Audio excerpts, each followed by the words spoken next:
Hi guys, welcome to my channel. कल अपन ने स्पर्धा पढ़ा था। हमारा आज का टॉपिक है परजीविता। ये मानते हुए कि जीवन के परजीवी प्रणाली में रहने और खाने की मुक्त व्यवस्था है, तो यह आश्चर्य की बात नहीं है कि परजीविता पादपों से लेकर उच्च कोटि कशेरुकियों तक इतनी अधिक वर्गीय के समूह में विकसित हुआ है। परजीविता मतलब होता है दूसरों पे जीना। मतलब एक कोई जीव होता है, वो दूसरों पे अपनी जो भी लाइफ टाइम है, वो जीवन काल है, वो गुजारता है। ठीक है। अनेक परजीवी परपोषी विशिष्ट के रूप में विकसित हुए हैं। वे परपोषी की केवल एक ही जाति पर परजीवी जीवन बिताते हैं। इस प्रकार परपोषी और परजीवी दो सह विकसित होते हैं। अर्थात एक ही परपोषी जाति के साथ सफल होने के लिए अगर परपोषी परजीवी को अस्वीकार करना या प्रतिरोध करने के विशेष साधन विकसित करता है, तो परजीवियों को उन साधनों को निष्प्रविवर्त करने के लिए साधन विकसित करने होंगे। ये लाइन ये बोल रही है कि जैसे कि एक जीव जब दूसरे जीव पे रहता है, तो वो जो जिस जीव पे रह रहा है ना, मतलब जैसे कि कोई चींटी है, वो हाथी पे रह रही है, तो हाथी क्या करेगा, ऐसे कुछ अपने अंदर चेंजेस करेगा कि ताकि चींटी ना रहे उस पर, ताकि चींटी को दिक्कत हो। और चींटी भी ऐसे कुछ अपने अंदर इक्विपमेंट लाएगी नए, ताकि हाथी के ऊपर सरवाइव कर सके। ठीक है।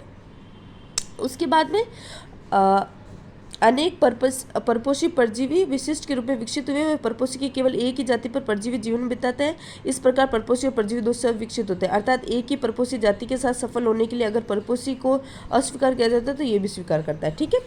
अपने जीवन शैली के अनुरूप परजीवी ने विशेष अनुकूल विकसित किए, जैसे कि अनावश्यक संबंधी अंगों का अभाव, परपोषी से चिपकने के लिए आसंजी अंगों या चूसकों की उपस्थिति, पाचन तंत्र का लोप तथा उच्च जनन क्षमता। ये डायरेक्ट नीट में लाइन्स आती है, आपको ऐसे घुमा फिरा के इनको चेंज कर देते हैं। तो आपको याद रखना है कि परजीवी ने क्या क्या अडोप्टेशन लिए हैं। ठीक है। परजीवियों का जीवन चक्र जटिल होता है, जिसमें एक या दो मध्यस्थ पोषक तथा रोगवाहक होते हैं, जो उसके प्राथमिक परपोषी के परजीवी को सुगम बनाते हैं। मानव यकृत प्रणाव, लिवर फ्लूक प्रणाव कर्मी परजीवी ट्रिमेटोड पैरासाइट अपने जीवन चक्र को पूर्ण दो करने के लिए दो मध्य, घोंघा और मछली। ये भी आता है। लिवर फ्लूक की दो अवस्थाएं कौन सी है, घोंघा और मछली पर निर्भर करता है। ठीक है। मलेरिया परजीवी को दूसरे परपोषियों पर फैलने के लिए रोगवाहक की आवश्यकता पड़ती है। रोगवाहक मलेरिया को भी अपन मनुष्य चाहिए एक, और एक मच्छर चाहिए। ठीक है ना।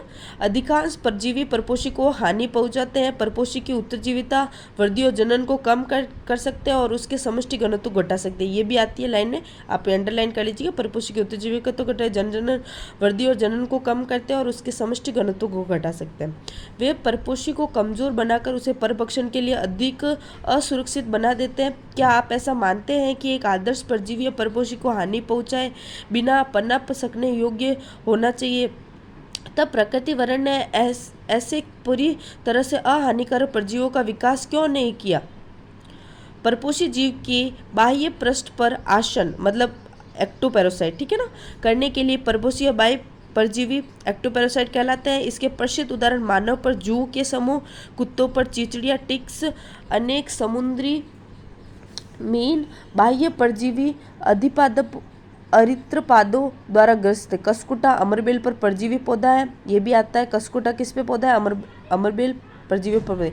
ये सामान्यतः बाढ़ पादपों पर वृद्धि करता है। विकास प्रक्रिया के दौरान इसका पर्णहरित और पत्तियां समाप्त हो जाती हैं। ये जिस पोषी पादपों पर रहता है उसी से अपना पोषण लेता है। ठीक है। मादा मच्छर को परजीवी नहीं माना जाता, हालांकि जनन के लिए इसको हमारे रक्त की आवश्यकता पड़ती है। ये आती है लाइन कि मादा मच्छर, ये डायरेक्ट नीट में आ जाती है। ऐसे कभी कभी अपन को कंफ्यूज करने के लिए मादा मच्छर परजीवी नहीं माना जाता, मतलब मादा मच्छर परजीवी नहीं है। ठीक है। इसके विपरीत अंत परजीवा एंडोपैरासाइट वे परपोषी के भिन्न में स्थलों, यकृत, वृक्क, फुफ्फुस, लाल रुधिर कोशिका आदि पर रहते हैं। उनके आकारिकी और शारीरिक लक्षण अत्यधिक सरलीकृत होते हैं, जबकि अनेक जनन शक्ति को बल देते हैं। ये ज़्यादा इंपॉर्टेंट नहीं है। पक्षियों में अंड परजीविता का लुभावना उदाहरण है। ये बहुत इंपॉर्टेंट लाइन है। डायरेक्ट आता है पक्षियों में अंड परजीविता किसका, ऐसे आपको कंफ्यूज करने के लिए बोलते हैं परजीविता का लुभावन उदाहरण कौन सा है, तो ऑप्शन में होगा पक्षियों में अंड परजीविता। ठीक है। जिसमें परजीवी पक्षी अपने अंडे परपोषी के घोंसले में देता है और परपोषी को उन अंडों को सेने देता है। मतलब ये बोल रहा है कि जैसे कि कौवा होता है ना, तो कोयल का जैसे कि बगीचा है, घोंसला है, तो जो कौवा होगा ना, वो ऐसी संतति, एकदम कोयल जैसी संतति उत्पन्न करेगा और उसके अंडे को जो कोयल का घोंसला है उसमें रख देगा तो जो कोयल है वो अपने बच्चे समझ के उसको भी सेक देते हैं, ठीक है।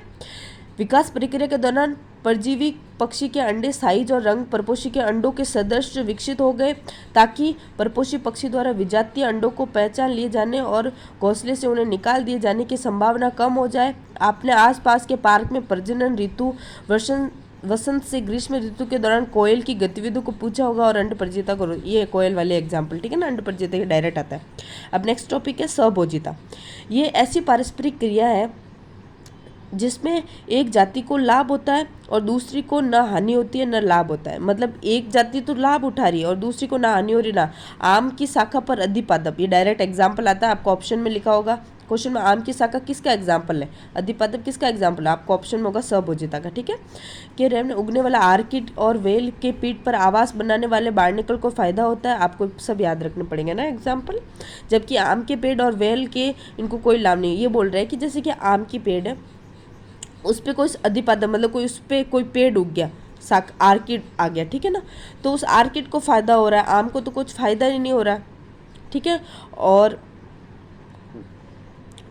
जो आर्किड है वो वेल की पीठ पे बैठ गया तो आर्किड को फायदा हो रहा है, और आम के पेड़ पे कोई अधिपादप हो रहा है तो अधिपादप को फायदा हो रहा है। उसे आम के पेड़ को कोई फर्क नहीं पड़ रहा है, वो तो अपना अच्छे से ग्रो कर रहा है, और वेल भी अपने अच्छे से चल रही है, उसको भी कोई फर्क नहीं पड़ रहा है। पक्षी बुगला और चारण पक्षी निकट सचारे में रहता है, ये भी बहुत इंपॉर्टेंट एग्जाम्पल, आपको डायरेक्ट ऐसे बोलने, ऐसे नीट में ऐसे डायरेक्ट आएगा।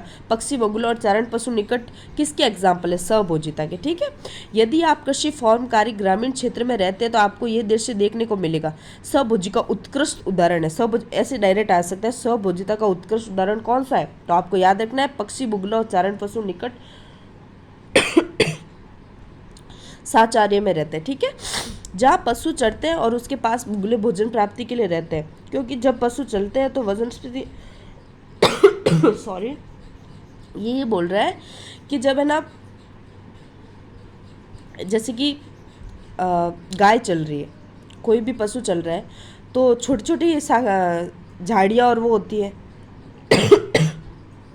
तो जो बुगला होता है ना वो उन जो जानवर होते हैं बड़े जैसे गाय भैंस तो उनके पीछे पीछे चलते रहते हैं। तो जब वो गाय चलती है तो झाड़ियों को हिलाती है तो उससे जो कीट है ना वो बाहर आते हैं तो उसे बुगला खा लेता है, ठीक है। तो ये उसके लिए कीट बुगले के लिए फ़ायदा हो गया, क्योंकि उससे ढूंढना नहीं पड़ेगा कीटों को, वो अपने आप उसके पास आ रहे हैं, ठीक है। सहभोजिता का दूसरा उदाहरण समुद्री एनिमोन और दर्शन स्टिंग टेंटिकल होता है, जिसमें उनके बीच रहने वाले क्लोइन मछली का है। ये आपको एग्जाम्पल याद रखने, बुगले वाला, आम के पेड़ वाला, आर्किड और वेल वाला, क्लाउन मछली वाला, ये डायरेक्ट आ सकते हैं, ठीक है ना बेटा। मछली को परभक्षी से सुरक्षा मिलती